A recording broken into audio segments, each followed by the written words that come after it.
aseton sebanyak 6,5 mili diukur dengan gelas ukur.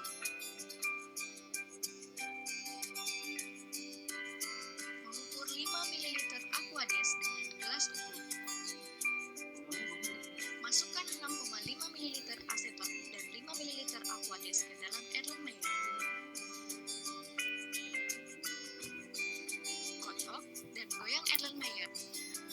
Masukkan 5 gram iodium ke dalam Erlenmeyer dan kocok iodium terlarut.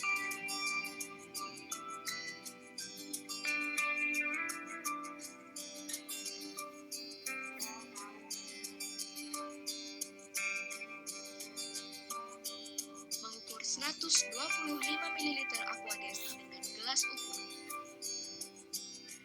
Mengambil NaOH2n secukupnya.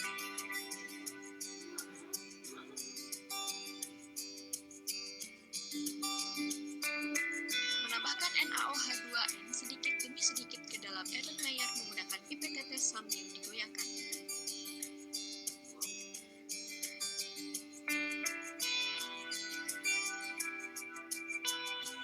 Penambahan NaOH dilakukan sampai terbentuk endapan kuning.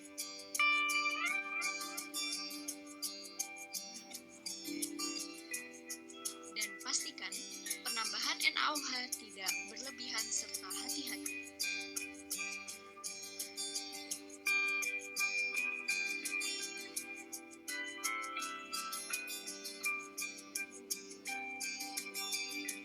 Menambahkan 125 ml Aquades ke dalam Erlenmeyer.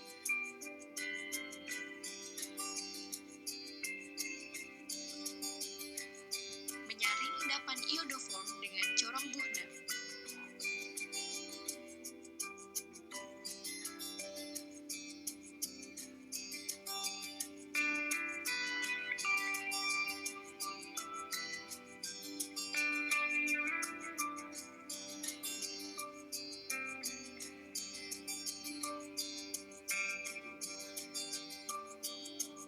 Membilas Erlenmeyer dengan Aquades, lalu saring dengan corong Buchner.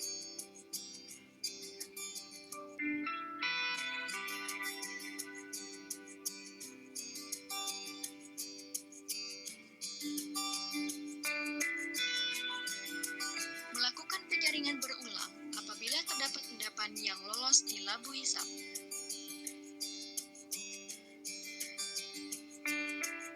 Memastikan endapan bebas NaOH dengan meneteskan sediaan di atas kertas lakmu. Memanaskan etanol pada hot plate.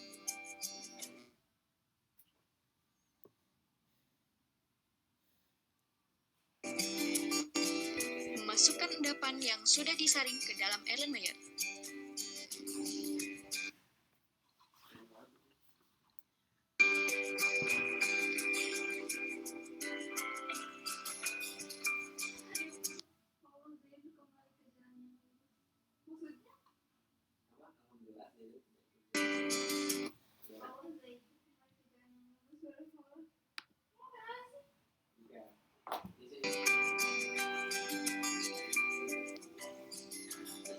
Memasukkan magnetic stirrer ke dalam Erlenmeyer, kemudian meletakkannya di atas hot plate.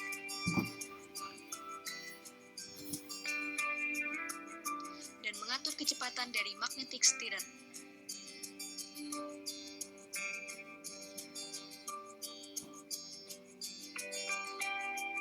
Melanjutkan menambahkan etanol panas sedikit demi sedikit ke dalam Erlenmeyer hingga endapan larut.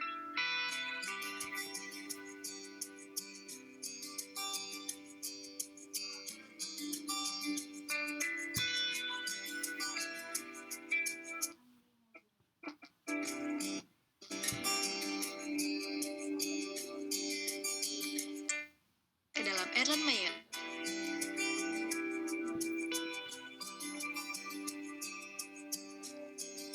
Menyaring endapan iodoform pada corong Buchner.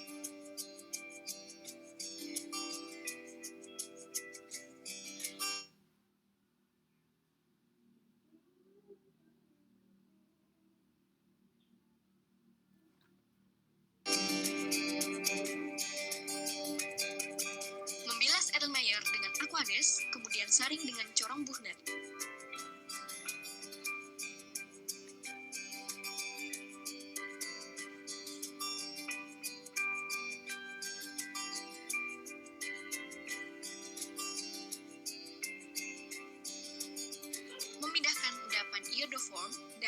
disaring ke cawan Petri.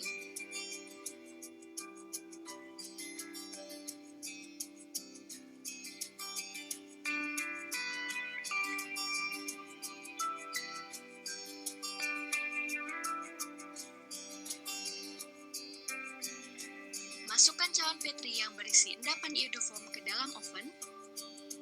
Tunggu hingga endapan atau kristal iodoform kering. Menimbang wadah kaca kosong, lalu memasukkan kristal iodoform yang telah kering ke dalam wadah kaca yang sudah ditimbang beratnya. Menimbang wadah dan kristal iodoform, menentukan titik lebur kristal iodoform.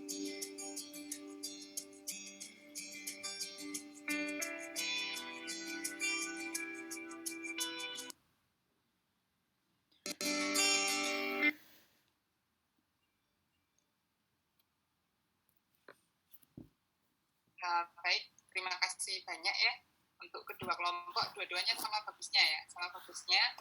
Untuk video yang tidak ditayangkan dari kelompoknya Peta ya, saya ada sedikit catatan di menit ke 5:27 ya, jadi 5:27 di situ narasi yang digunakan ini mengenai nama alat ya, jadi ada pemanas yang digunakan untuk rekristalisasi yang digunakan adalah hot plate ya, tapi dari narasi videonya di situ dikatakan menggunakan penanas air ya, baca. Kemudian untuk kelompok ini saya ada catatan di menit ke 2:09 ya. Jadi pada menit ke 2:09 di situ ketika saudara mendokumentasikan tentang penambahan NaOH ya. Jadi penambahan NaOH 2 normal. Coba saya ingin konfirmasi dari perwakilan kelompoknya. Endpoint untuk penambahan NaOH apa ya? Endpointnya. Endpoint untuk penambahan NaOH dari kelompoknya Proto.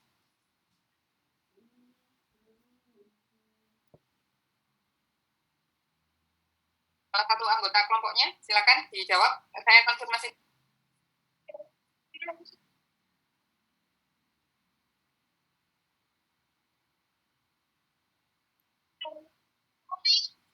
Tadi ya, hadir semuanya. Ya.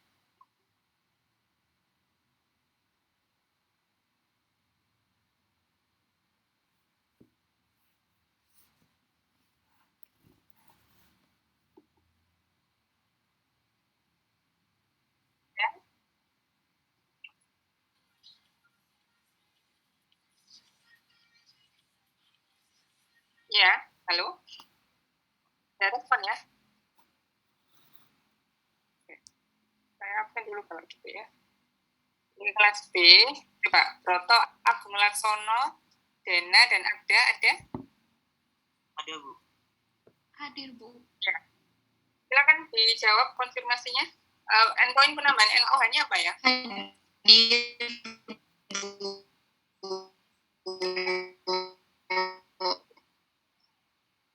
Halo. Ini sinyal di tempat saya yang jelek atau dari sumbernya? Suaranya putus-putus. Saya izin menjawab, Bu. Ya, silakan Broto. Endpoint-nya itu sampai endapannya terbentuk warna kuning. Jadi sebelum warna kuning itu seperti coklat kekuningan. Jadi pada saat sudah coklat kekuningan itu harus hati-hati sampai benar-benar endapannya itu tepat kuning gitu. Nah, warna kuning sempurna atau warna dari iodiumnya hilang, gitu ya. Jadi kalau tadi narasi di videonya di situ oleh narator disebutkan bahwa ditambahkan NaOH 2 normal sampai terbentuk endapan kuning. Padahal itu saudara tambahkan, langsung tambahkan NaOH langsung ada endapan kuningnya, ya kan? Hanya saja ketika dikocok hilang. Nah, jadi sampai semua warna dari iodnya atau coklat kehitamannya hilang, ya. Itu koreksi untuk videonya. Baik. Selanjutnya silakan ada yang bersedia untuk menjadi moderator? Saya, Bu. Boleh. Siapa? Dena. Belum. Siapa? Dena. Oh, Dena. Oke. Dena ya, saya catat. Kemudian ya silakan. Kemudian saya minta ada satu orang dari kelompok lain sebagai timekeeper.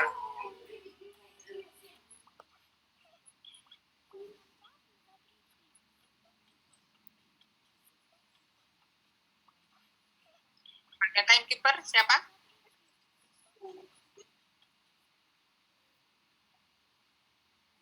Saya tidak. Ya, saya tunjuk ya. Andin ya. Andin. Oke, baik. Nanti tolong diingatkan teman-temannya kalau waktunya sudah mendekati habis ya. Jadi untuk presentasinya 15 menit. Kemudian saya minta bantuan moderator untuk memimpin diskusinya sampai pukul 13.55 ya. 13.55, kemudian selanjutnya akan ada masukan dari Bapak Ibu dosen. Kemudian nanti notulennya saya minta dikirim lewat email, notulen ditulis lengkap termasuk siapa nama moderator, siapa nama notulennya, jalannya diskusi, siapa yang bertanya lengkap, siapa yang menjawab dengan NIM-nya sekalian ya. Baik, kami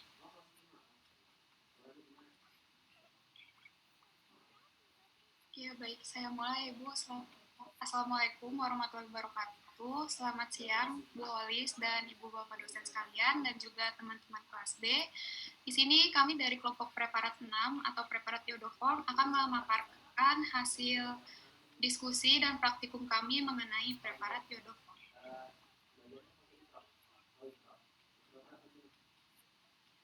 Berikut ini ada nama anggota dari kelompok kami, ada Broto Anung, saya sendiri Dena Septiani, Akda Risma Puri, Reta Aulia, Nopal Abiu, dan Adelia Febrian. Berikut ini juga ada topik-topik yang akan kami paparkan hari ini. Langsung masuk aja ke topik yang pertama, yaitu tujuan dari praktikum Preparat Iodoform. Jadi, tujuan dari praktikum ini yang pertama adalah mengenal proses halogenasi atau iodisasi. Yang kedua, memahami cara rekristalisasi dengan pelarut tunggal. Untuk berikutnya akan dijelaskan oleh rekan saya. Silakan. Ya, untuk reaksinya bisa dilanjut.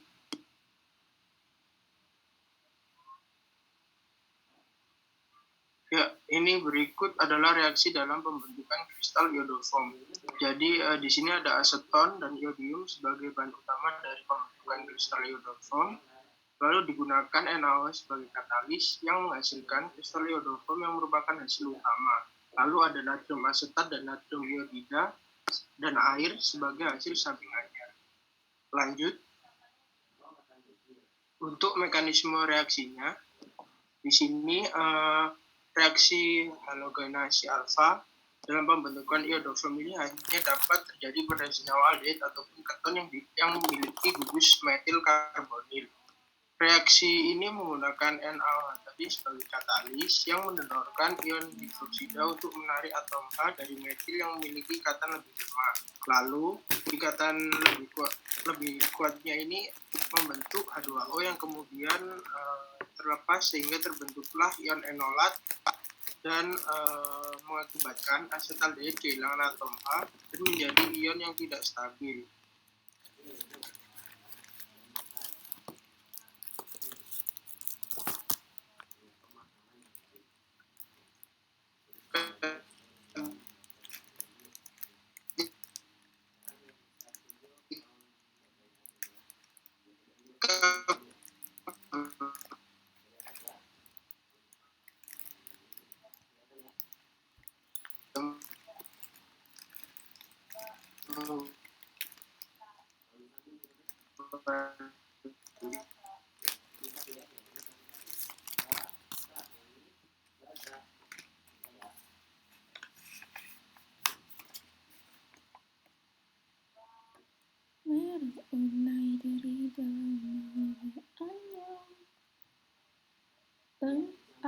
안녕.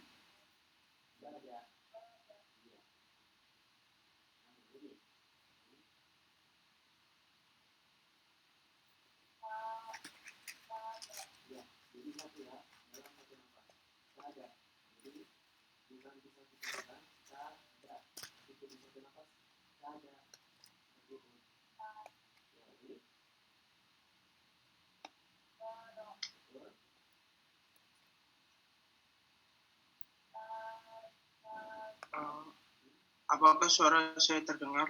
Oh ya Pak, tadi saya mohon maaf terpental.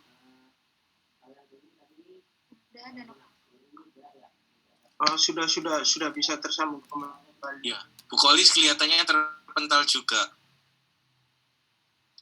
Nggak ada Bu Kolis kan ya?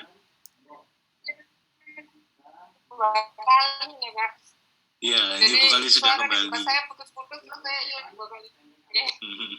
Mudah-mudahan lebih lancar. Ini saya coba akses dari gadget yang dari handphone, mudah-mudahan lancar. Ya, silakan. Ya, baik, saya lanjutkan. Jadi reaksi ini menggunakan NaO sebagai katalis yang berfungsi mendorongkan ion hidroksida untuk menarik atom H dari metil yang memiliki ikatan lebih lemah karena efek induksi dari gugus karbonil sehingga membentuk H2O yang kemudian terlepas dan terbentuklah ion enolat.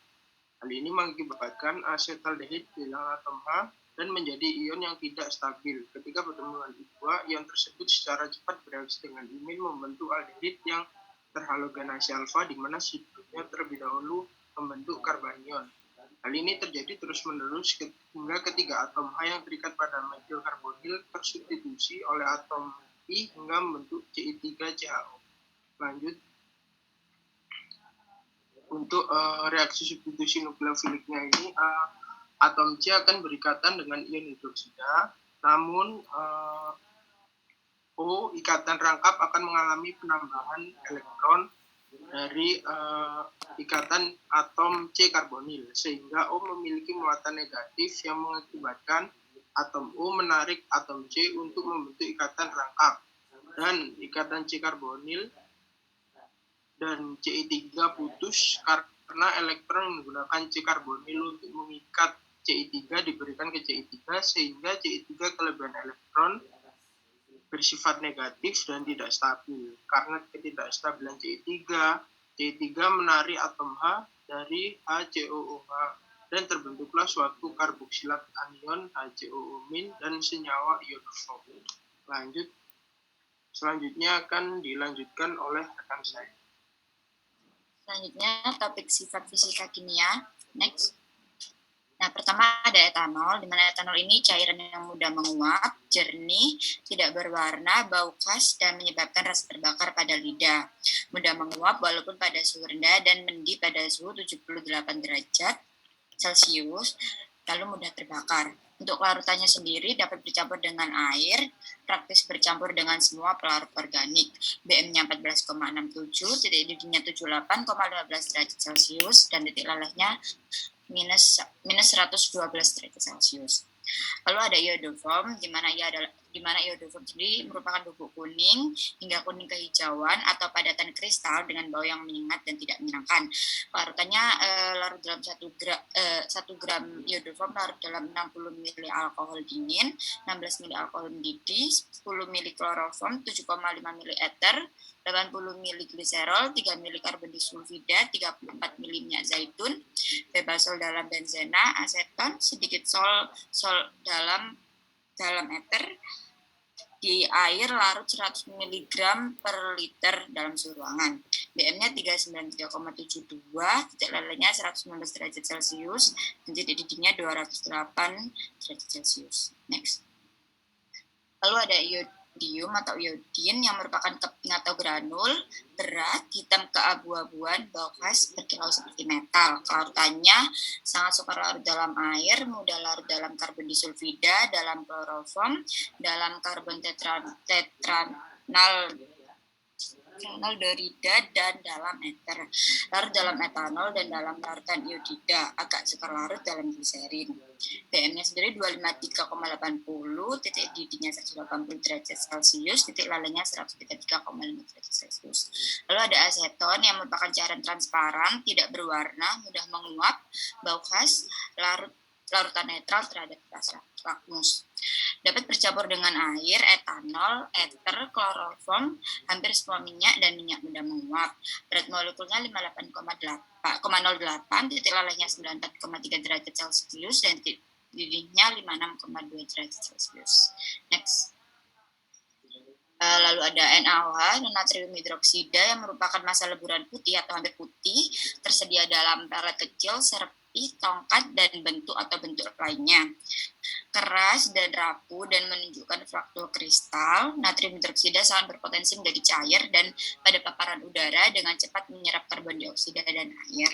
Larut dalam etanol, gliserin, metanol, air, dan air mendidih. Praktis tidak larut dalam eter. Berat molekulnya sendiri 40 dan titik lelehnya 318 derajat Celcius. Yang terakhir ada aqueous yang merupakan cairan jernih, tidak berwarna dan tidak berbau.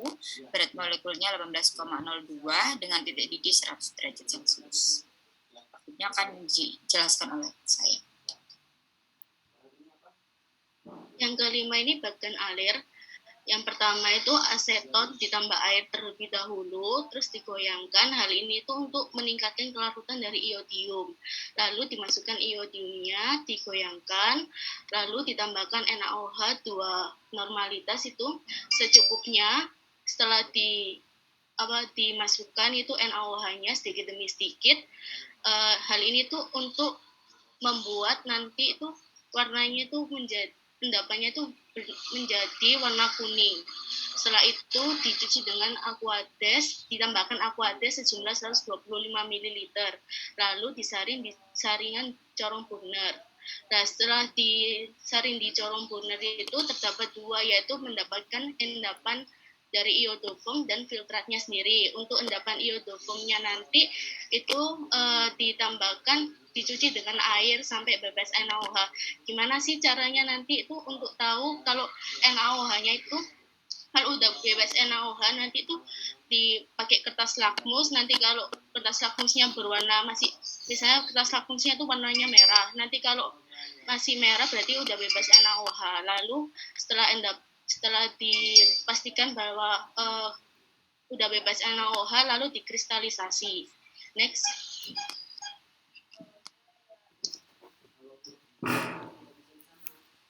Untuk prosedur kerjanya, yang pertama itu memasukkan 5 gram iodium, 6,5 ml aseton, dan 5 ml aqueous. Kemudian dikocok. Setelah dikocok ditambahkan NaOH 2 normalitas sedikit demi sedikit secara terus-menerus sampai nanti larutannya itu dari warnanya coklat berubah menjadi warna endapan kuning. Setelah itu ditambahkan air sejumlah 125 ml ke Erlenmeyer. Lalu dicuci endapan di atas corong air dengan air sampai bebas NaOH.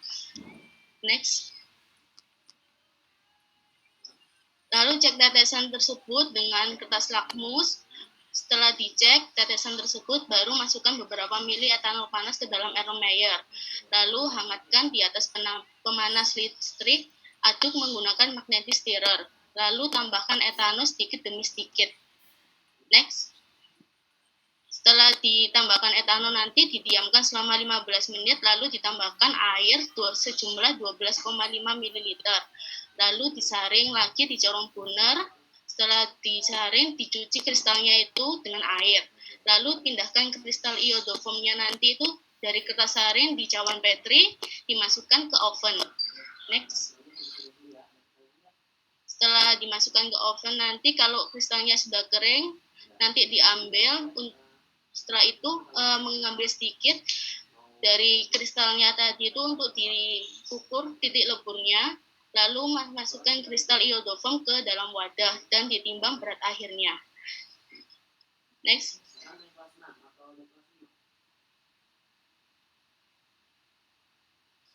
Selanjutnya ada tinjauan reaksi. Yang pertama, reaksi pembuatan iodoform ini merupakan reaksi halogenasi alfa dengan bahan dasar iodium, direaksikan dengan aseton dan bantuan natrium hidroksida. Lalu reaksi halogenisasi alfa ini merupakan reaksi terjadinya substitusi unsur halogen pada aldehid atau keton, di mana substitusinya terjadi pada struktur metil karbonil. NaOH-nya ini bertindak sebagai katalis. selain sebagai katalis, NaOH digunakan untuk pendonor OH dengan H2O lepas, lalu terbentuk ion enolat untuk melarutkan iodium dengan pembentuk kompleks Na3, lalu bentuk senyawa iodoform. Terakhir, penambahan air ke dalam campuran ini tujuannya untuk menghindari reaksi berjalan berbalik ke arah reaktan, karena reaksinya itu reversibel, juga mencuci dan melarutkan sisa aseton NaOH serta Na yang larut air. Next. Lalu ada tinjauan rekristalisasi. Yang pertama, rekristalisasi ini merupakan pemurnian suatu senyawa atau kristal. Rekristalisasi ini dilakukan dengan suatu pelarut, yaitu etanol. Rekristalisasi sendiri dilakukan dengan penambahan sedikit etanol pada campuran, karena jika etanol ditambahkan berlebihan akan sulit atau bahkan tidak terbentuk endapan iodoform meski telah didinginkan pada suhu kamar. Lalu untuk mengendapkan kristal iodoform yang bagus, filtratnya dibiarkan mendingin selama 15 menit pada suhu kamar, lalu ditambah air untuk merangsang pembentukan kristal iodoform karena penggantian pelarut dari etanol menjadi air. Lalu saat dilakukan pengeringan dalam oven harus dengan suhu rendah dan waktu yang singkat. Next. Selanjutnya yaitu perhitungan teoritis. Hasil penimbangan teoritis, yang pertama itu kita harus mencari mol dari iodium dan aseton dengan cara, yaitu iodium dengan berat 5 gram dengan BM 253,81. Lalu kita cari mol dengan cara berat dibagi BM, sehingga didapatkan 0,0197 mol. Aseton dengan cara yang sama juga, yaitu beratnya 5 gram, BM-nya 58,08, maka mol yang didapatkan yaitu 0,0861 mol. Lalu selanjutnya kita masukkan ke dalam persamaan reaksi yang sudah disetarakan. Dan kita hitung sisa NaOH yang terbentuk, dan dihasilkan sisa NaOH yang terbentuk yaitu 0,0263. Lalu kita menghitung NaOH yang diperlukan dengan cara yaitu mol NaOH sisa dikali BM, dan dihasilkan yaitu 1,0523 dibulatkan menjadi 2 gram. Lalu kita mencari mol dari NaOH dan didapatkan yaitu 50 milimol. Selanjutnya yaitu kita mencari aqueous yang diperlukan apabila dibuat NaOH 2 normal, yaitu dengan cara mol dibagi konsentrasi sehingga didapatkan 25 mili. Jadi NaOH yang diperlukan yaitu 2 gram dilarutkan dalam 25 mili air. Untuk hasil pengamatan teori, iodoform yang harusnya dihasilkan yaitu sebanyak 2,6 gram. Next.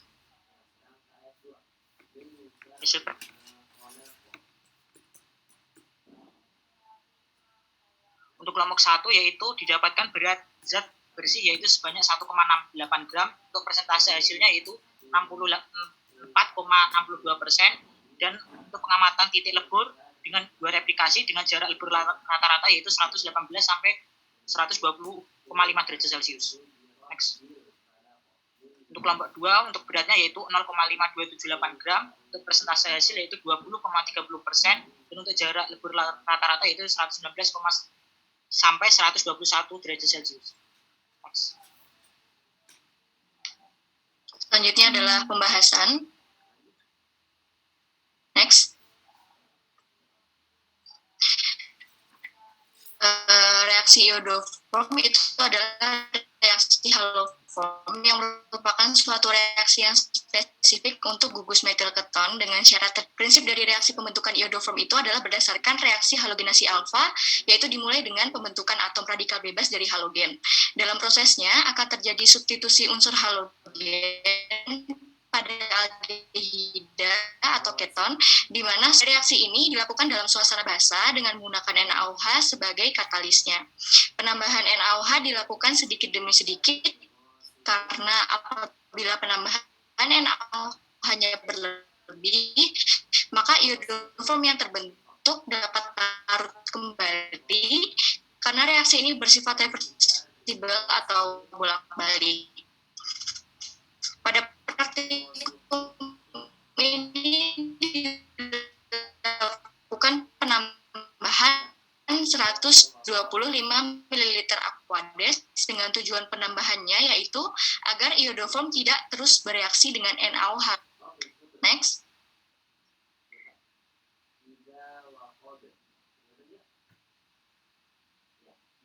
Next. Ya, mohon maaf menginterupsi ya. Sudah diingatkan oleh timekeeper-nya, waktunya sudah habis. Mungkin bisa langsung ke slide kesimpulan atau end slide-nya Oh ya, yang baik. terakhir. Ya, baik, Bu. Jadi untuk kesimpulan dari kelompok kami, massa dan presentasi iodoform yang diperoleh, kelompok 1 yaitu 1,68 gram, dengan presentasinya adalah 64,62%, dan kelompok 2 itu 0,5278 gram, dengan presentasinya adalah 20,30%. Dengan jarak lebur rata-rata iodoform yang diperoleh, dari kelompok 1 yaitu 118 derajat sampai 120,5 derajat Celcius, dan kelompok 2 119 derajat sampai 121 derajat Celcius. Untuk yang terakhir adalah saran dan perbaikan. Saat penambahan bahan seperti NaOH dan etanol sebaiknya berhati-hati, dan saat menggunakan corong Buchner sebaiknya memastikan agar kertasnya terbasahi semua oleh air. Sekian presentasi dari kelompok kami. Ini adalah daftar pustaka yang kami gunakan.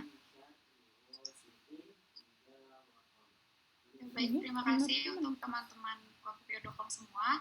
Bagi teman-teman non-presenter, jika ada pertanyaan bisa langsung menyalakan mic-nya dan memperkenalkan diri dan menyebutkan pertanyaan.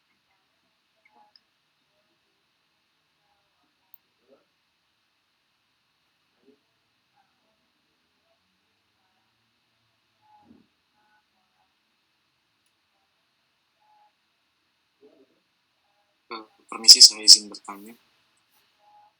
Ya, silakan jawab. Perkenalkan, nama saya Muhammad Salim dari kelompok butil asetat. Ingin bertanya, tadi disebutkan bahwa NaOH itu fungsinya sebagai katalis.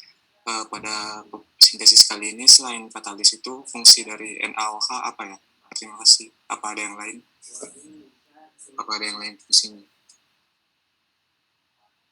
Terima kasih Hilal untuk pertanyaannya, mungkin ditampung dulu. Apa ada lagi yang ingin bertanya? Permisi, ingin bertanya. Iya, silakan Yasmin.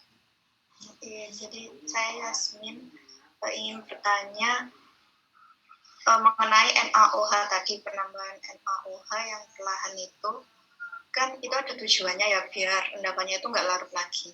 Karena reaksinya itu reversibel. Nah, apabila kita dalam praktiknya itu benar-benar kelebihan gitu menambahkannya. Nah, itu bagaimana ya solusinya? Kalau endapannya itu udah larut. Nah, apa yang bisa kita lakukan gitu, biar tetap jadi nanti iodoformnya. Nah, lalu kan setelah itu ditambah Aquades 125 ml. Nah, itu mengapa jumlahnya 125 ml?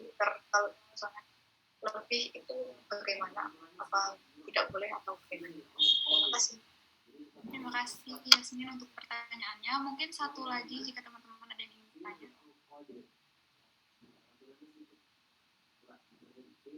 Permisi, apakah suara saya terdengar?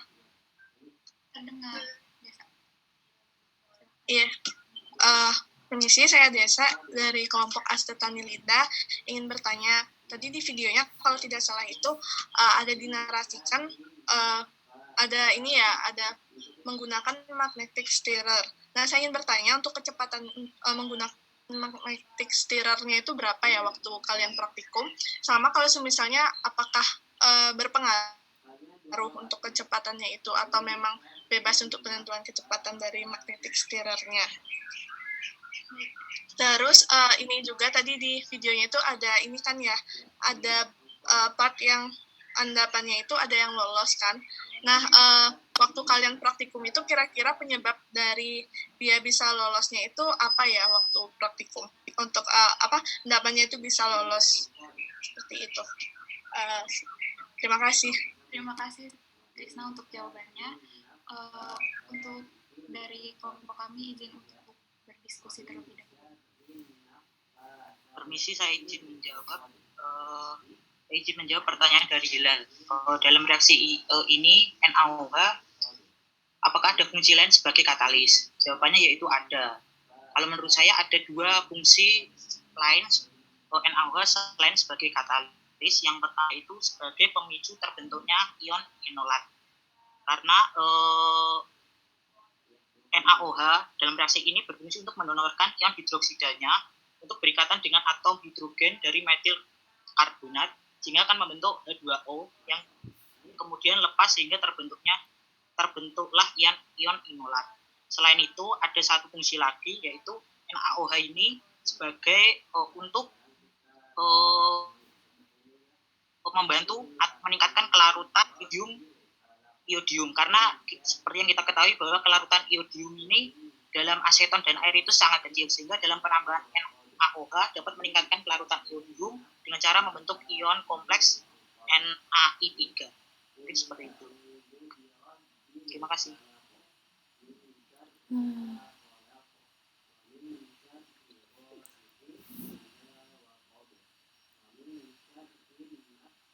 Baik, saya akan mencoba untuk menjawab pertanyaan dari Trisna. Jadi, untuk kecepatan magnetic stir yang kita gunakan itu tidak ada ketentuannya. Jadi waktu itu dilihat gimana kecepatan yang udah pas, terus kayak udah di tengah bisa muter cepat gitu, sesuai sama yang kita pengenin. Terus kenapa waktu itu waktu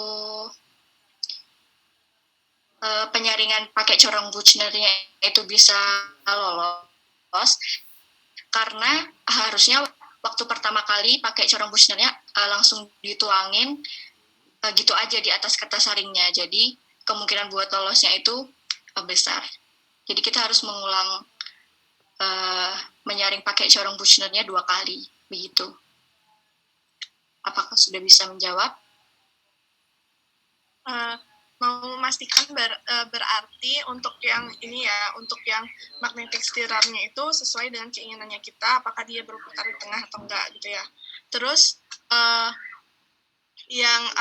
yang endapannya itu berarti sebaiknya dimasukkan sedikit demi sedikit dulu ya, bukan langsung sekali dimasukin gitu. Iya, benar. Jadi sebelum dituangin ke corong Buchner-nya itu dikocok dulu. Jadi kayak digoyangin dulu baru dituangin gitu.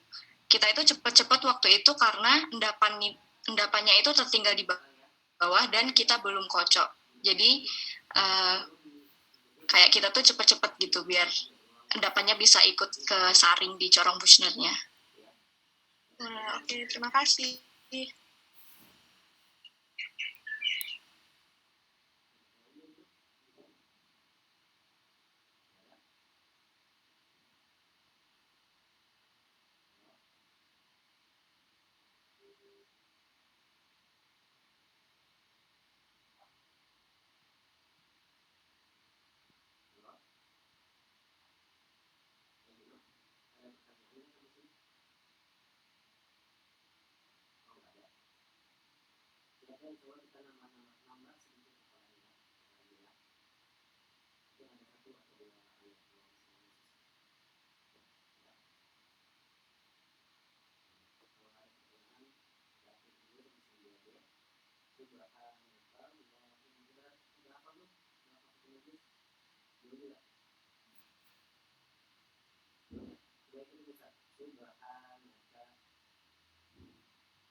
Ya, bisa dilanjutkan ya. Kenapa kok diam ini?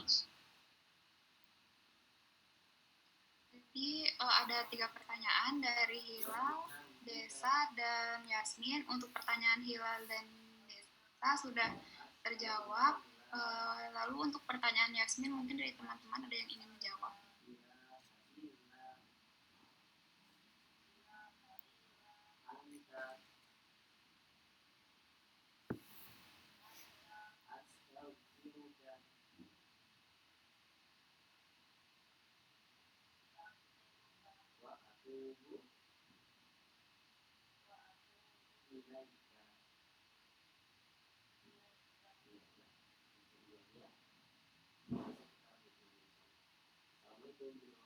Baik, sambil menunggu mungkin bisa ada pertanyaan lagi yang lain? Iya, baik Bu. Mungkin teman-teman yang lain ada yang ingin bertanya lagi? saya Ibu bertanya. Ya, silakan. Tadi disebutkan kalau reaksinya ini kan reversible, jadi bisa bolak-balik gitu. Nah, kalau yang kemarin itu ada N-butil asetat itu dia reversible juga kan.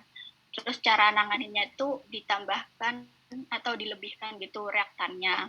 Nah, kalau di iodoform ini itu reaktan yang mana yang dilebihkan supaya reaksinya tuh bergeser ke arah produk. Kira-kira reaktan yang mana? Terima kasih. Untuk mengerti pertanyaannya, mungkin dari teman-teman yang lain ada yang ingin bertanya lagi.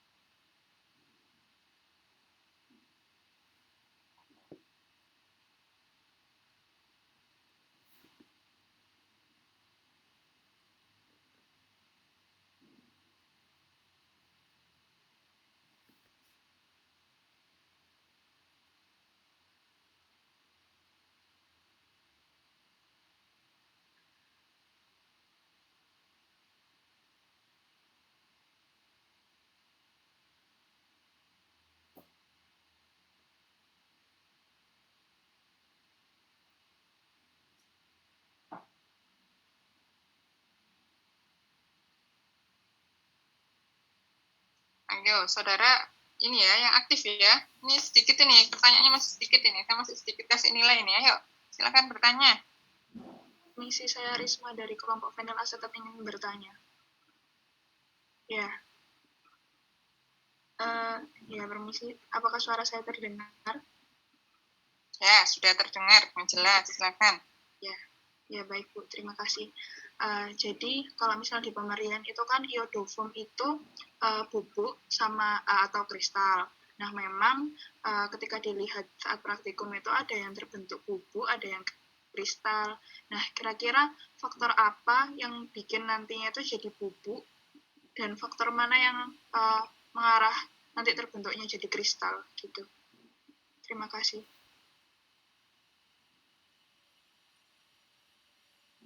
Maaf Risma, boleh aku ulang ya pertanyaannya. Jadi di hasil akhirnya itu ya, kenapa ada yang sering pada yang kristal maksudnya? Ya, faktor mana kira-kira ya yang bikin yang jadi bubuk, yang bikin jadi kristal, kira-kira saat proses yang mana gitu. Terima kasih. Terima kasih Risma pertanyaannya.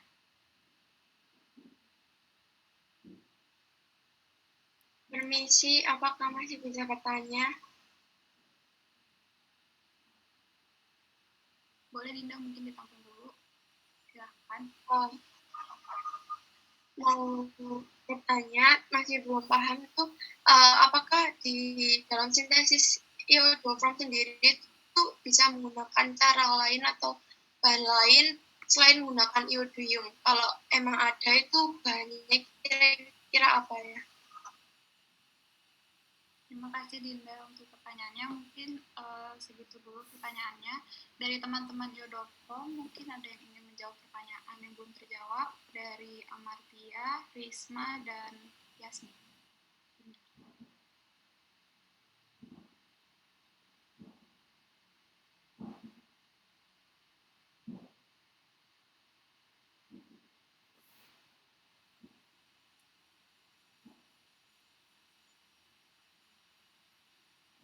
Bisa ditampilkan pertanyaannya yang belum terjawab. Atau dibacakan kembali oleh moderator.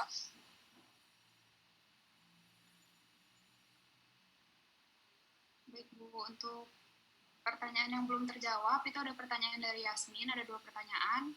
Yang pertama itu kenapa gimana kalau NaOH itu berlebih, sudah terlanjur berlebih, itu solusinya apa biar tetap terbentuk endapan iodoformnya. Lalu yang kedua, kenapa Aquedes yang ditambahkan itu 125 mili, apakah boleh lebih atau kurang? Lalu yang berikutnya itu pertanyaan dari Amatia. Jadi kan reaksi dalam preparat iodoform ini reversible. Lalu reaktan apa yang dilebihkan agar reaksinya itu berjalan ke arah produk? Lalu pertanyaan dari Risma, pada tahap mana yang membuat hasilnya itu ada yang bentuk kristal dan juga serbuk. Dan yang terakhir dari Dinda, itu kenapa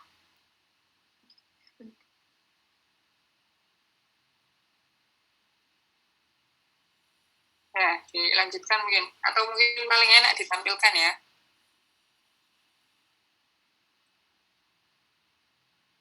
Karena waktunya nih tinggal 6 menit nih. Belum jawab. mungkin saya izin menjawab pertanyaan dari Risma dulu, Bu. Ya, silakan. Jadi kalau misalkan dari kelompok saya sendiri, dari kelompok Dena, Broto, dan Akda, itu kenapa hasilnya itu ada yang kristal gede gini dan juga serbuk, itu karena kita pas habis rekristalisasi, jadi habis habis di Buchner, ini saat didinginkan ini, jadi kan proses rekristalisasi itu dimulai saat penambahan etanol panas. Nah, saat penambahan etanol panas ini lalu didinginkan, itu lama-lama terbentuk kristalnya. Nah, saat sudah terbentuk endapan kristalnya ini itu malah kita aduk gitu. Jadi harusnya itu nggak usah diaduk karena nanti kristalnya tuh malah jadinya kecil-kecil gitu. Kalau kesalahan dari kelompok kami seperti itu. Makanya ada yang bentuknya gede gini sama yang kecil. Nah, saran dosen kemarin saran polis dari di lab kemarin itu harusnya nggak usah diaduk pakai batang pengaduk. Gitu. Apa terjawab, Risma? Ya, terjawab, Dena. Terima kasih. Ya, baik. Isi saya izin menjawab pertanyaan dari Yasmin. Yang pertama itu, kalau kelebihan NaOH, gimana solusinya? Apa yang dilakukan biar tetap jadi iodofom? Jadi kalau kelebihan NaOH itu, sebenarnya itu masih bisa jadi iodofom, tapi resikonya yaitu kristal iodofom itu nanti terbentuknya sedikit jumlahnya. Tadi bisa dilihat bahwa misalnya kelompok 1 dan kelompok 2 itu hasilnya itu beda jauh sih. Karena mungkin di sini soalnya pada saat penambahan titik iodofom itu merupakan titik kritisnya. Jadi penambahannya harus hati-hati. Nah, apabila penambahan NaOH-nya terlalu banyak atau lewat banyak, sebaiknya diulang karena nanti semakin banyak NaOH yang dimasukkan, maka kristal iodofom semakin sedikit, malah tidak akan terbentuk. Untuk selanjutnya, kenapa Aquades ditambahkan 125 mili? Kalau 125 mili itu kami mengikuti berdasarkan prosedur kerjanya. Sebenarnya kalau lebih dari 125 mili nggak apa-apa sih. Soalnya kan tujuan dari penambahan air di sini yaitu untuk mencuci NaOH-nya. Soalnya nanti pada saat penyaringan di corong Buchner-nya nanti juga kristalnya itu juga dicuci dengan Aquades sampai benar-benar kristalnya itu bebas dari NaOH. Apakah bisa menjawab? Oh, berarti tadi solusi terakhirnya itu ngulang ya? Ya, oke. Terima kasih. Sudah.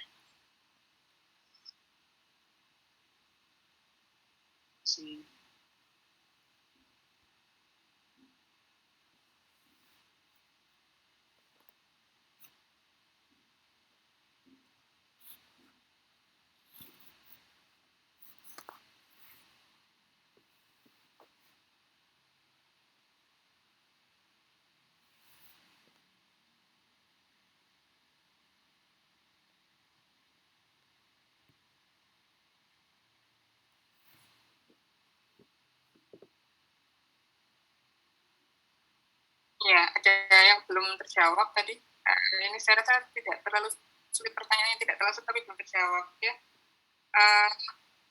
Mana reaksi yang dilebihkan? Ayo, saudara mestinya bisa jawab ini. Kan sudah ada di slide-nya, tinggal baca.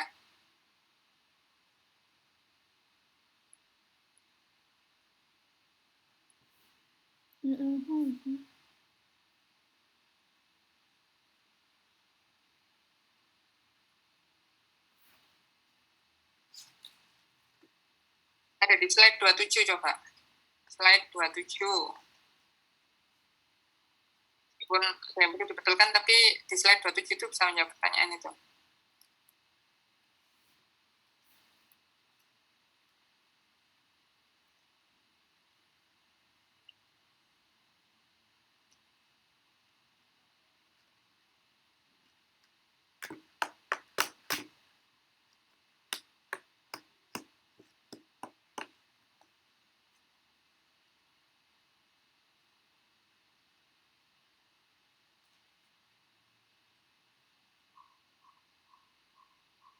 Bagaimana kelompok presenter?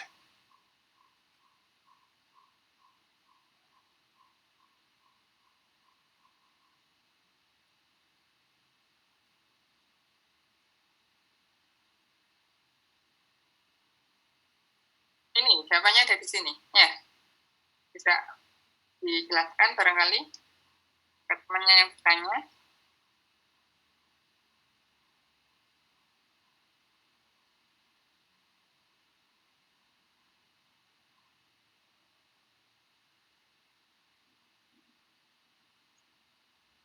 Baik, karena waktunya sudah habis ya, saya ditutup oleh moderator. Mungkin bisa disimpulkan sedikit tentang diskusinya, apa saja yang belum terjawab.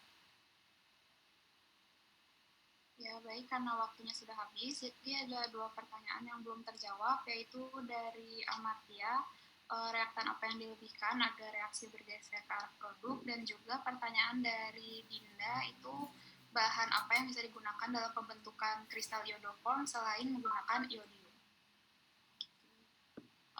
Mohon maaf bila ada kesalahan, kami dari kelompok iodoform pamit undur diri. Wassalamualaikum warahmatullahi wabarakatuh. Assalamualaikum warahmatullahi wabarakatuh. Ya, terima kasih ya kepada kelompok presenter, juga kepada teman-teman yang non-presenter atas pertanyaannya ya. Jadi mohon maaf, tadi saya sempat terpental berkali-kali, atau jaringannya hari ini, siang ini ya, tadi pagi lancar sekali, sempat terpental beberapa kali, jadi kalau nanti misalnya ada yang terlewat ya, mungkin insya Allah akan dibahas oleh Bapak Ibu dosen yang lain. Sebelumnya tentang file presentasinya saya ada beberapa catatan, coba saya ingin ditunjukkan di mekanisme reaksinya.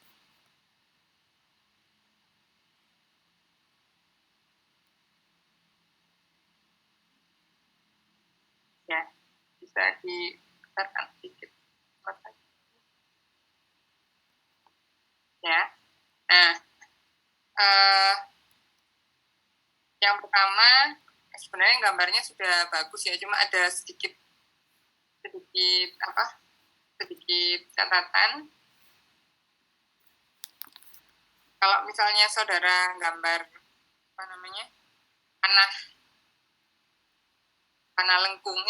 panah lengkung diajari Pak Rudi dulu ya. Cara saudara menggambar panah lengkung itu, maka ini kepalanya ini ada maknanya ya. Ada, ini 1 atau 2 matanya ya? Nggak seberapa kelihatan saya. 1 ya. Kalau panahnya ini berapa arah? 2. 1, kelihatannya 1 Bu Olis. Iya, 1 ya. Nah, iya. Kalau saudara ingat dijelaskan oleh Pak Rudi, maka mata kepalanya ini ada maknanya ya. Kalau kepalanya 1 itu artinya gerakan dari 1 elektron ya. Kalau kepalanya 2 seperti ini, ya kepala 2 maka, atau ini ya, ini contoh kepala 2 ya. Kalau ini 1 ya, separuh gitu, panahnya separuh, itu berarti 1 elektron. Tapi kalau kepalanya utuh, maka itu pergerakan dari 2 elektron ya. Nah, maka kalau pada tahap yang awal ini adalah OH ya. Ini yang dimaksudkan bagaimana? Apakah yang mengambil hidrogen ini 2 elektron atau 1 elektron? Coba konfirmasinya dari kelompok presenter.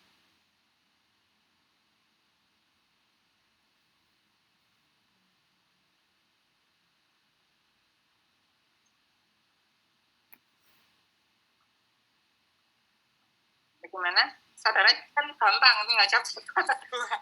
Ya.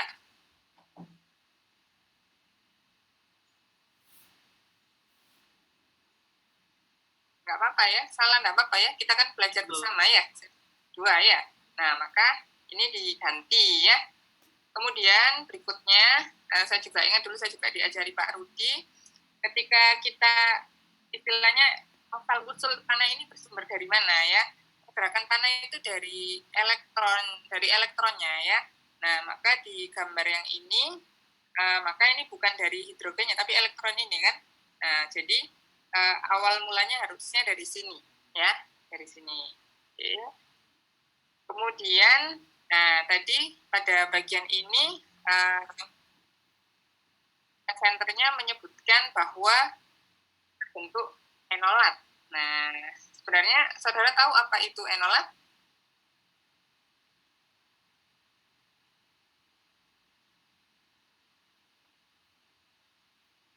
Adakah enolatnya pada slide ini? Yang mana enolatnya? Ada atau tidak?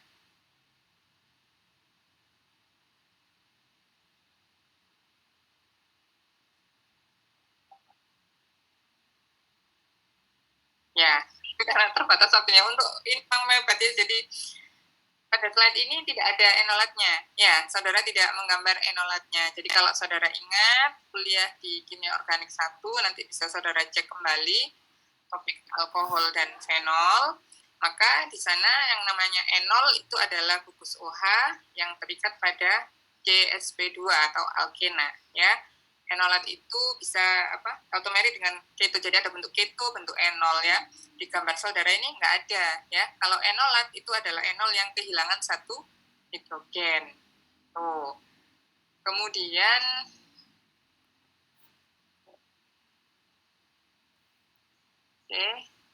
mana lagi catatan saya? Nah, tadi ada pertanyaan yang belum terjawab ya. Reagen mana yang dilebihkan? Coba di slide 27 kan sudah ada ya, jelas ya. Slide 27. Coba, ini kan ada perhitungannya, ya, mol-molnya ada. Saudara mestinya bisa ya, di awal reaksi itu. Reaksi mula-mula. Mana yang dilebihkan?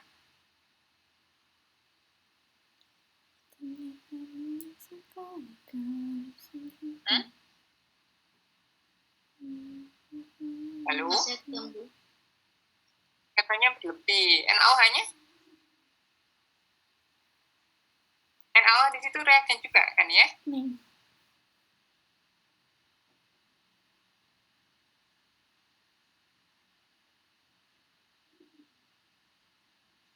Ya. Saudara tambahkan berlebih NaOH-nya. Kan kalau dilihat dari perbandingan ekuivalensi molnya kan, kalau begitu kan 1 mol aseton, 3 mol I2, 4 mol NaOH ya. Nah, ini nggak ditulis memangnya, nggak saudara tulis. Saudara nggak tahu berapa jumlahnya. Tapi NaOH-nya berlebih atau kurang yang saudara praktekkan kemarin?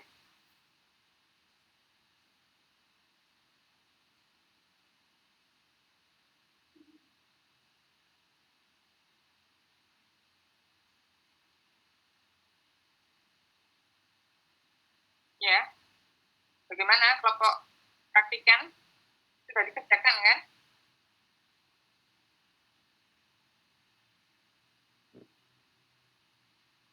Lebih pasti NaOH-nya ya. Ini apa berlebih?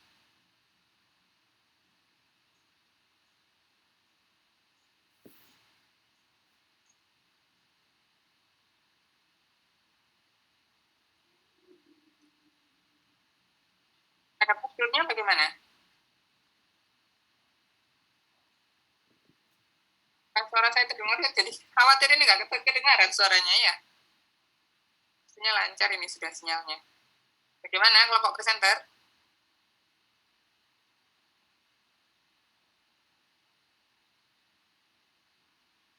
Iya Bu, NaOH-nya berlebih. Berlebih. Saudara tahu dari mana NaOH-nya berlebih? Ketika ditambahkan NaOH itu nanti langsung terbentuk langsung ada warna kuningnya gitu Bu, ada 8 warna kuning. Itu menandakan NaOH-nya berlebih?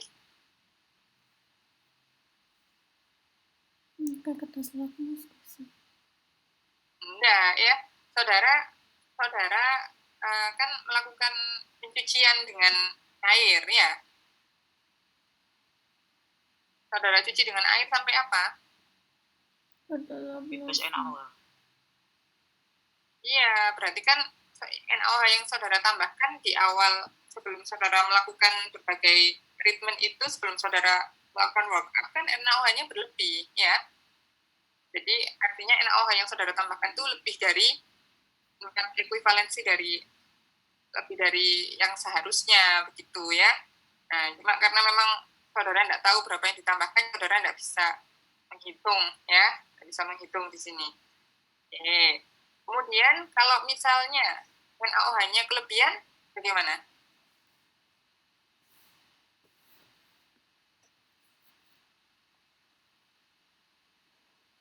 Kristalnya terbentuk sedikit Bu, karena larut. Kita NaOH melarutkan kristalnya.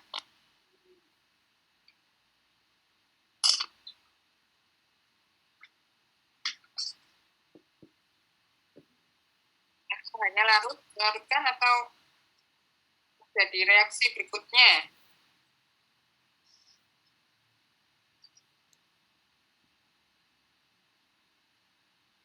Bisa NaOH melarutkan.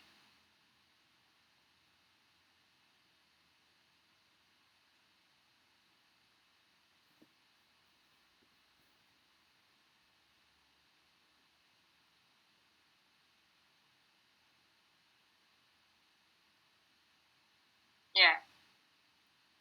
Jadi, bagaimana?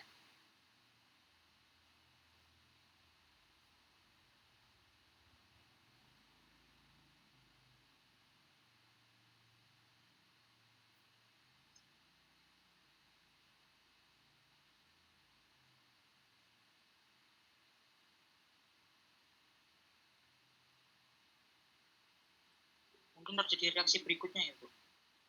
Ya, kemungkinan bisa terjadi reaksi berikutnya. Karena kan saudara lihat dari NaOH itu, pada reaksi yang saudara tulis di mekanismenya itu yang keempat, tahapannya apa? NaOH itu bisa bertindak sebagai apa?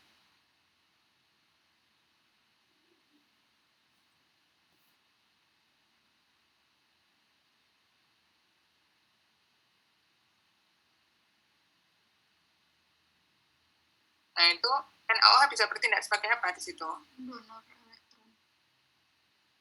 Donor elektron.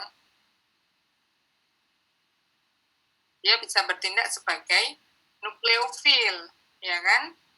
Nah, kemudian produk saudara adalah apa? CH3 itu apa? Iodofum. Ya, golongan apa itu?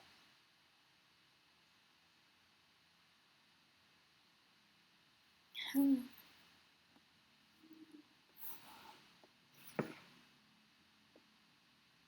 rasanya hal-hal seperti ini sebenarnya sudah kita bahas ya.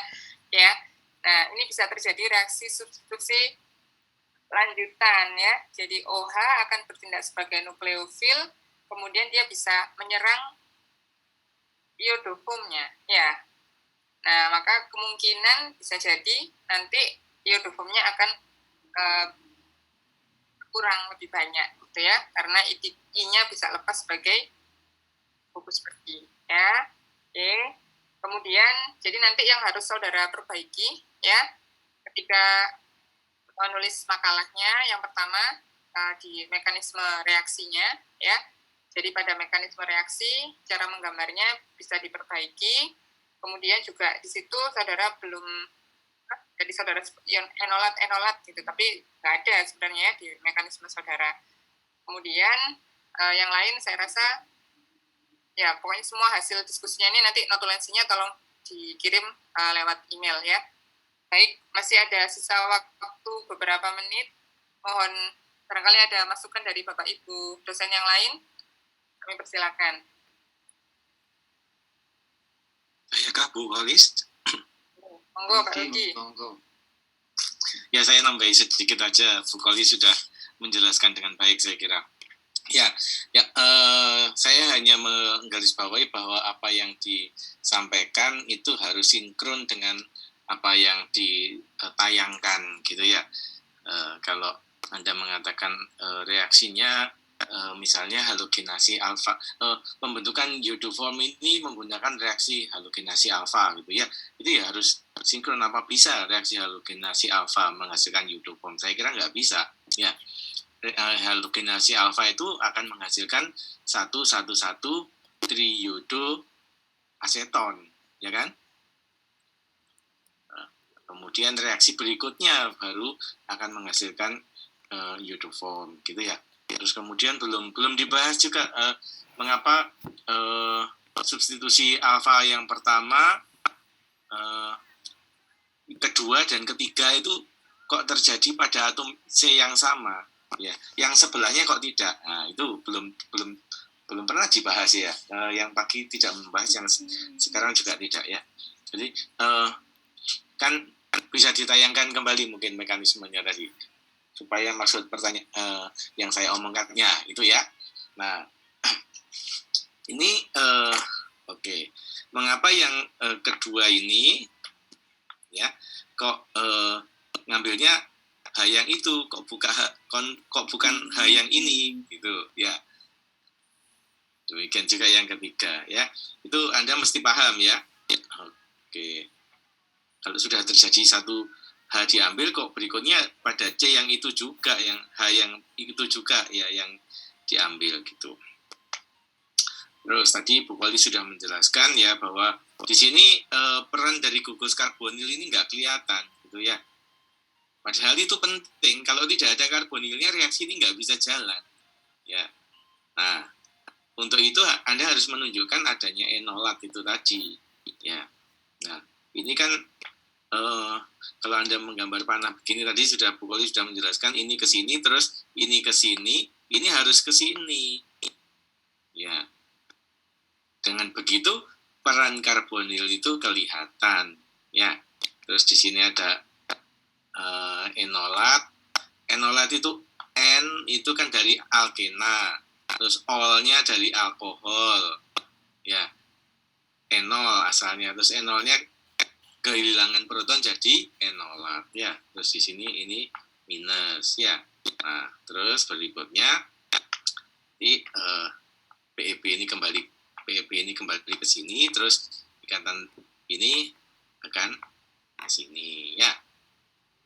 Tadi belum dijawab ya, selain I2 apa yang bisa dipakai, itu ada, bisa dicari ya. Misalnya apa? Misalnya yodium monoklorida misalnya ya, ICl itu lebih baik tapi jauh lebih mahal tentu saja. Terus apalagi reaksi yang reversibel ya. Kemudian ini sebelum reversibel tadi dikatakan reaksinya radikal ya, bukan radikal ya, ini semuanya polar ya, karena semuanya panah kepala 2 ya. Kalau kepala 1 itu radikal, tapi yang pindah hanya 1 elektron. Nanti harus ada radikalnya. Di sini kan nggak ada radikalnya, semua elektronnya berpasangan ya. Kalau radikal itu tidak berpasangan elektronnya. Ya, misalnya Anda nulis gini Ci3, terus di sini elektronnya cuma 1, ini radikal ya. Kalau elektronnya 2 itu bukan radikal ya. Terus kemudian berikutnya slide berikutnya. Nah, ini kalau Anda bilang ini reversibel, maka reaksi ini harus bisa kembali ke sini. Jadi ini harus bisa menyerang ke sini, ngambil protonnya ya, ngambil H-nya terus kembali menghasilkan ini sama ini. Apa bisa? Kan nggak bisa. Ya, kalau nggak bisa balik, jangan bilang reversibel, gitu ya. Jadi jangan percaya hoax, ya. Anda harus berpikir sendiri, jangan mudah percaya hoax, ya. Oke, kemudian ada istilah yang tidak masuk akal menurut saya, bisa ditayangkan lagi tabel itu tadi. Perhitungan tadi. Nah, ya judulnya hasil penimbangan teoritis. Apakah itu masuk akal? Ya. Penimbangan memang akan memberikan hasil, yaitu beratnya berapa. Tapi kalau penimbangan teoritis, ya, penimbangan itu pekerjaan praktis, ya. Jadi nggak ada penimbangan teoritis itu, ya. Penimbangan itu Anda harus melakukan dengan timbangan dan ada barang yang ditimbang. Tidak bisa kita menimbang secara teoritis, ya. Oke, terus di sini ada kesalahan-kesalahan tadi mungkin sudah disampaikan oleh Bu Kolis, ya. Saya kira itu saja dari saya, Bu Kolis. Terima kasih. Terima kasih banyak, Pak Rudi. Monggo Bapak Ibu yang lain, barangkali ada tambahan. Bu Kolis, ini pertanyaan untuk mahasiswa. Ya, jadi dulu sekian tahun yang lalu itu pernah mahasiswa dapat hasil yang banyak, form ditaruh di Petri, dimasukkan oven, ya terus kan dipakai bersama, ya ada yang kepengen cepat kering, terus ovennya disetting suhunya itu suhu tinggi gitu ya. Ya kira-kira mungkin 30 menit kemudian mahasiswa yang praktikum form itu merasa berhasil, ini tinggal nanti ditimbang kemudian diserahkan gitu ya. Ternyata Petrinya itu kosong, tinggal Petri dengan ada kertas saring yang untuk alasnya itu. Formnya itu lenyap, tidak berbekas, tidak ada yang mencuri. Ngapain mencuri form? Ya, gue bisa bikin sendiri kok. Ya, ini pertanyaan untuk mahasiswa form. Apa yang terjadi? Kok formnya lenyap ya? Seperti ya sulap gitu ya.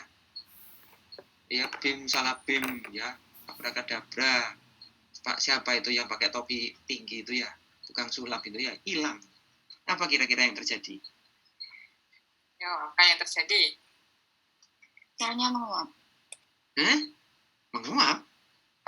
Kok bisa menguap? Karena suhunya tinggi. Terus menguap. Masa?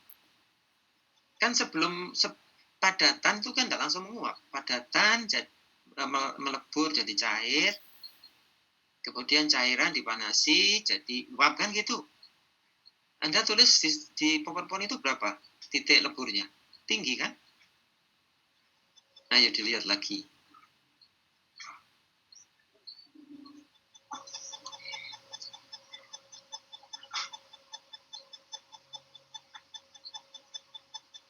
Nah, formnya itu leburnya 119 kan?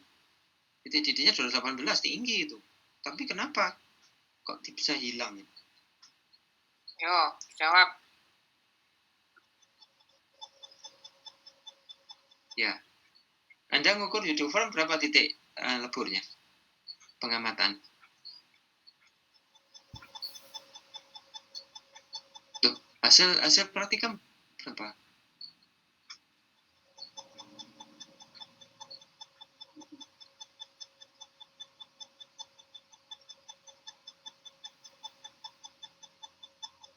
(119 sampai 120) ya, oke. Tinggi kan? Kan padat melebur dulu jadi cair, kemudian menguap pada saat titik didihnya ya. Apa yang terjadi? Ya Anda baca saja, harus tahu itu. Ya, jadi harus saudara perhatikan bahwa form ini CHI3 ini dia bukan senyawa yang sangat stabil ya. Pada pemanasan itu bisa terurai menjadi karbon, ya kemudian menjadi HI dan I2. Maaf kalau saya salah ya. Ya, dia bisa terurai ya. CH1C ya. Dia bisa terurai menjadi karbon, menjadi hidrogen iodida dan yodium. Ya, I2. Itu. Jadi itu yang kemungkinan terjadi. Ya, pada kondisi tertentu itu bisa hilang. Itu pernah terjadi ya. Jadi, mana ini ya? Jadi itu yang diperhatikan pada form. Makanya diperhatikan kalau mengerjakan sesuatu, ini kan praktikumnya sudah selesai. Ya, itu harus solidar dengan temannya. Jangan punya aku harus cepat kering, suhunya langsung setting tinggi ya. Kasihan temennya tadi. yang senyawanya tidak tahan terhadap suhu yang tinggi ya. Seperti itu kan jadi masalah nanti ya. Itu kira-kira ya. Itu aja Bu Kolis, terima kasih. Terima kasih banyak Pak Hadi. Baik, karena waktunya juga sudah lewat 9 menit ya. Sebenarnya tadi saya berusaha biar lebih strict begitu, cuma ya tetap agak sedikit molor ya. Nggak apa-apa, karena dengan nambah waktu 9 menit ada banyak sekali pencerahan yang bisa diperoleh. Nah, untuk selanjutnya, untuk kelompok ini ternyata ada banyak yang harus diperbaiki ya, mulai dari penggunaan istilah, pemahaman tentang reaksi-reaksinya ya. Kemudian nanti perbaikannya akan saya lihat di makalah ya. Jadi nilai saudara akan saya lihat bagaimana saudara memperbaiki atau merevisi apa yang sudah saudara tampilkan hari ini dengan agar bisa menjadi lebih sempurna ya. Kita lihat di makalahnya. Demikian untuk Yodofom hari ini ya. Mohon maaf atas segala kendala yang terjadi tadi, sempat beberapa kali terpental, tapi insya Allah semua sudah dibahas oleh Bapak Ibu dosen. Saya kembalikan ke Bu Melani. Hatur nuwun Bu Kolis. Baik, kita langsung saja ya. Saya minta ada satu orang yang memoderatori, kemudian ada notulen ya. Jadi sekalian saya absen, ada Sabita. Hadir? Oke, Dwi? Hadir, Bu. Andin? Hadir, Bu. Febrinar? Gimana Mbak Andin? Temannya nggak hadir? Tadi sudah masuk, sepertinya masih terpental. Oh gitu, nanti tolong di chat ya, suruh masuk lagi karena waktunya presentasi. Kemudian Azlin. Hadir, Bu. Husna tadi sudah? Belum. Oke, jadi ini moderatornya siapa? Saya. Oke, Mbak Andin. Notulennya Mbak Husna ya?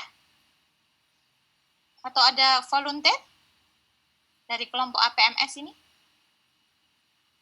Nggak ada? Ya, Mbak Husna ya. Jadi nanti jangan lupa ditanya siapa penanyanya, pertanyaannya apa, kemudian yang menjawab siapa juga dicantumkan di situ ya. Dan kalau bisa ditampilkan pada PPT, jadi kita semua bisa mengawasi. Oh ya, ngapunten Pak Hadi, saya itu nggih, nomor 2 nggih. Loh, enggak apa-apa. Sudah dari gitu aja. Ya. Jangan lupa nomor 3 angka terakhir. Oh iya, selain nama juga 3 NIM terakhir. 3 angka NIM terakhir. 10 menit waktunya. Silakan Mbak Andin. Terima kasih.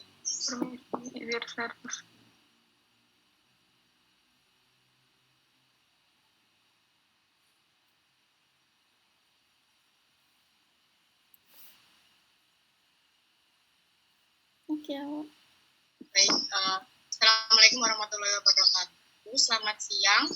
Kami dari sintesis prepara 7 yaitu asam parametoksisinamat ingin mempresentasikan hasil diskusi kami. Selanjutnya. Ya, ini nama anggota kelompok kami yaitu ada Hera, Husna, Azlin, Firza, Afir, dan saya. Selanjutnya. Tujuan dari praktikum ini yaitu melakukan isolasi bahan alam dengan perkolasi dingin dan melakukan pemurnian dengan kristalisasi dan rekristalisasi. Next. Adapun reaksinya yaitu etil parametoksisinamat ditambah KOH akan menjadi kalium parametoksisinamat dan etanol. Kemudian kalium parametoksisinamat ditambahkan HCl menjadi asam parametoksisinamat plus KCl. Mekanisme reaksinya, tahap pertama yaitu terjadi adisi OH-, di mana etil parametoksisinamat ini ditambahkan KOH, kemudian KOH ini akan terionisasi menjadi K+ dan OH-. Nah, OH- menyerang karbonil hingga ikatan rangkapnya terputus dan membentuk C-tetahedral dan K+. Kemudian elektron O negatif ini akan menarik elektron C yang bermuatan positif, sehingga terbentuk ikatan rangkap kembali dan atom O yang ada di sebelah kanannya C itu akan terputus. Tahap kedua yaitu eliminasi dari OC2H5. Nah, setelah terbentuknya ikatan rangkap kembali, atom O ini akan berikatan dengan H. Kemudian O yang bermuatan negatif ini bertindak sebagai nukleofil dan akan menyerang H sehingga membentuk HO. Dan O yang tadi ini akan bermuatan negatif. Setelah itu, O yang bermuatan negatif ini akan menyerang K yang bermuatan positif dan membentuk kalium parametoksinamaat. Next. Nah, kalium parametoksinamaat ini akan ditambahkan HCl, di mana HCl ini akan terionisasi menjadi H+ dan Cl-. Kemudian Cl- ini akan menyerang K dan akan membentuk KCl, sedangkan O-nya ini akan berikatan dengan H membentuk asam parametoksinamaat. Next. Selanjutnya mengenai tinjauan tentang reaksi. Reaksi hidrolisis atau etil parametoksinamaat yaitu suatu ester dalam suasana basa yaitu REX atau disebut juga reaksi saponifikasi. Mekanisme yang terjadi pada reaksi hidrolisis ester dalam suasana basa adalah melalui tahapan adisi nukleofilik dari basa OH terhadap gugus karbonil yang membentuk suatu intermediat tetrahedral. Reaksi pada tahapan tersebut biasanya berlangsung lambat. Kemudian tahap selanjutnya adalah lepasnya gugus alkosida membentuk suatu asam karboksilat. Selain dalam suasana basa, reaksi hidrolisis suatu ester dapat dilakukan pula dalam suasana asam. Next.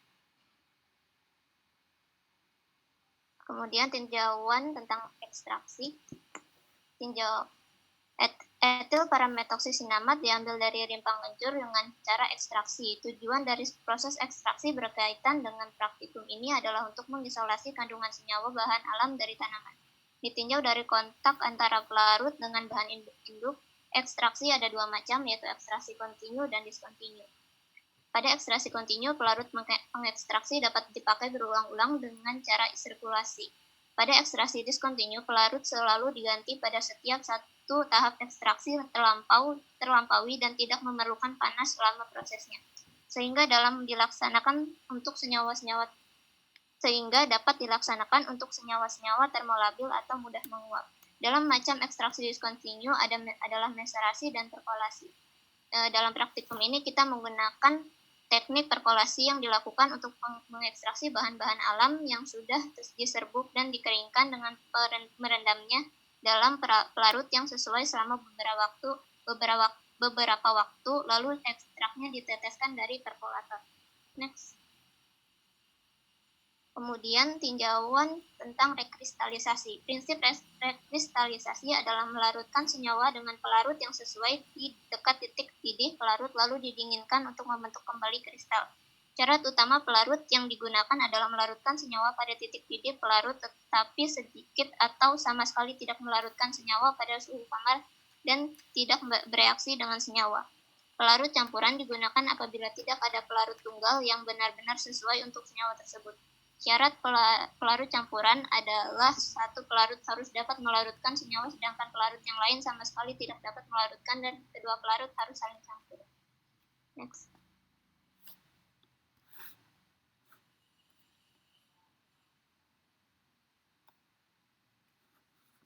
Kemudian untuk tahap kerja rekristalisasi memilih pelarut yang sesuai melarutkan senyawa di dekat titik didih pelarut. Apabila terdapat kotoran berwarna pelarutan tidak jernih ditambah karbon lalu disaring panas. Pendinginan pada suhu kamar agar terbentuk kristal. Menyaring kristal dan menghilangkan sisa pelarut, kemudian mengeringkan kristal. Next. Selanjutnya yaitu sifat kimia bahan awal, pelarut, katalis, dan semua hasil reaksi. Untuk bahan yang pertama yaitu serbuk rimpang kencur yang berwarna coklat dengan bau khas dan rasa khas. Bahan ini berguna untuk obat batuk dan obat rematik.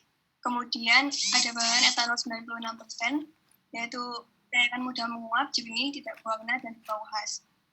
Etanol di sini berguna sebagai pelarut dan memiliki bahaya karena menyebabkan mual, muntah, dan mengantuk. Kemudian ada etil parametoksinamaat, yaitu kristal jarum berwarna putih yang tidak larut dalam air dan larut dalam etanol 95% dan metanol panas. Etil parametoksinamaat berguna sebagai bahan awal yang merupakan hasil ekstraksi rimpang kencur. Selanjutnya yaitu KOH 10%, yaitu larutan berair, jernih, tidak berwarna, dan korosif terhadap logam dan jaringan. Udah larut dalam air dan etanol dan berguna sebagai katalis basa dan berbahaya karena bersifat korosif. Kemudian asam klorida, yaitu cairan tidak berwarna, berasap, dan bau merangsang. Ini berguna sebagai pereaksi atau pendonor H+ dalam pembentukan asam parametoksisinamat dan berbahaya karena memiliki sifat korosif dan sangat mengiritasi. Selanjutnya asam parametoksisinamat, yaitu kristal jarum berwarna putih yang tidak larut dalam air, alkohol, dan eter. Berguna sebagai antiinflamasi, antidiabetes, antihiperglikemi, dan analgesik. Selanjutnya ada kalium klorida, yaitu kalium klorida memiliki sifat hablur berbentuk memanjang, prismatofokus, atau serbuk granul putih dan tidak berbau. Berguna sebagai produk samping. Kemudian ada aqueous, yaitu cairan jernih tidak berwarna, tidak berbau, dan tidak berasa. Aqueous di sini berguna sebagai pelarut dan pencuci kristal. Selanjutnya untuk alat-alat yang digunakan itu ada rotavapor, corong Buchner, serta labu hisap, beker gelas 100 ml,